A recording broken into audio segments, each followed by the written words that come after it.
Donc lui, il rentre en 2026 avec un triplé tête, pied droit, pied gauche. Et toi, tu rentres comment en 2026, mon ami?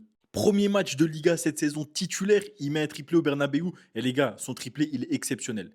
Premier but de la tête, c'est un beau but, il n'y a rien à dire. Deuxième but, la reprise de volée pied droit, magnifique. Troisième but, c'est une œuvre d'art, clairement, pied gauche. Moi, je suis plus que satisfait, les gars, de la performance du Real Madrid. Aujourd'hui, vraiment, c'était très très bien. Une belle animation offensive. Et malheureusement, je pense avoir une petite idée pourquoi. Sans le poids de Kylian Mbappé, certains joueurs se sont sentis libérés. Genre Gonzalo, il a pu marquer son triplé. Mais malheureusement, les gars, les joueurs qu'on voulait qu'ils se sentent libérés, c'est-à-dire Vinicius, ne s'est pas senti libéré. Il a fait 30 très bonnes minutes, mais après, il s'est un peu éteint malheureusement. Maintenant, moi, j'ai particulièrement aimé le match de Jude Bellingham. Certains préfèrent le voir plus haut, plus décisif, plus dans les passes décisives, dans les buts.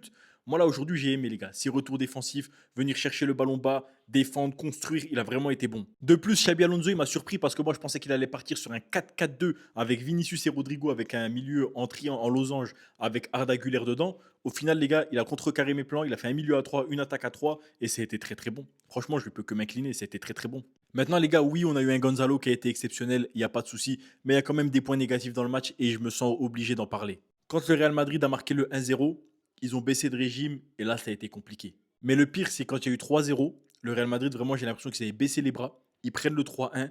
Derrière, ils prennent deux poteaux et des parades de Courtois, sans qui, les gars, franchement, le match aurait peut-être pu tourner, ça aurait été beaucoup plus tendu. Et ça, faut que le Real Madrid travaille dessus. Je ne demande pas à garder une constance pendant 90 minutes de pressing, etc., mais juste une moyenne.